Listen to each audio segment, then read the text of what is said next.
Bank Indonesia tetap mempertahankan suku bunga acuan pada level 7,5%. Suku bunga dipertahankan untuk mengantisipasi resiko terburuk tekanan keuangan global. Meski didesak pemerintah dan dunia usaha untuk menurunkan suku bunga acuan guna mendorong ekonomi nasional, Bank Indonesia tetap bergeming. Rapat Dewan Gubernur hari Selasa 17 November 2015 memutuskan BI rate tetap dipertahankan pada level 7,5%. Demikian pula suku bunga fasilitas simpanan tetap berada di level 5,5% dan suku bunga fasilitas pinjaman pada level 8%. Bank Indonesia hanya menurunkan giro wajib minimum atau GWM dari 8% menjadi 7,5% per 1 Desember 2015 untuk meningkatkan kapasitas pembiayaan perbankan sehingga mendukung kegiatan ekonomi. Penurunan GWM itu ditargetkan dapat meningkatkan kredit perbankan hingga 18 triliun rupiah. Menurut Gubernur Bank Indonesia Agus Martowardoyo, Bank Indonesia saat ini memiliki ruang gerak yang baik untuk kebijakan moneter, sehingga GWM bisa diturunkan 50 basis poin. Karena stabilitas makroekonomi sudah semakin baik dengan perkiraan inflasi di bawah 4% sampai akhir tahun ini. Namun untuk suku bunga acuan tetap dipertahankan untuk mengantisipasi resiko terburuk dari tekanan keuangan global, terutama terhadap neraca pembayaran Indonesia.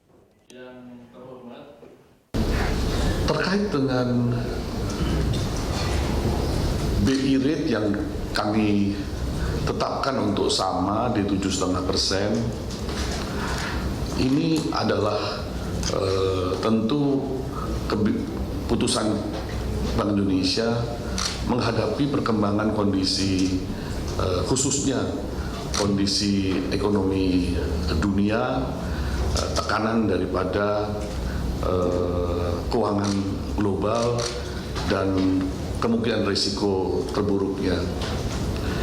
Kami juga lihat bahwa kalau kita menetapkan BI rate sama 7,5%, juga untuk meyakini tekanan yang sekarang ini dialami oleh Indonesia, khususnya di transaksi modal dan finansial, ini kita akan terus jaga.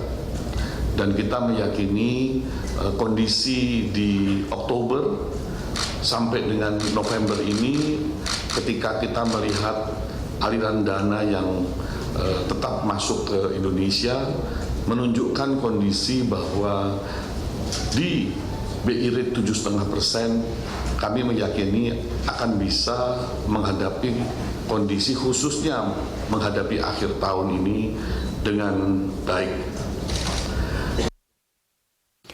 Berdasarkan data terbaru Bank Indonesia, defisit neraca pembayaran Indonesia selama kuartal ketiga 2015 mencapai 4,6 miliar dolar Amerika atau meningkat hampir 2 kali lipat dari kuartal kedua sebesar 2,93 miliar dolar. Meskipun defisit neraca transaksi berjalan sedikit turun dari kuartal kedua menjadi 4 miliar dolar pada kuartal ketiga.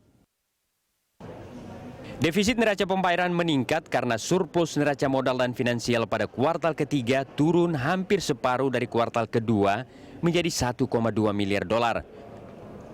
Penurunan yang paling mencolok terjadi pada transaksi investasi portofolio hingga mencatat defisit 2,21 miliar dolar selama kuartal ketiga 2015. Padahal selama kuartal kedua tahun ini mengalami surplus sebesar 5,68 miliar dolar.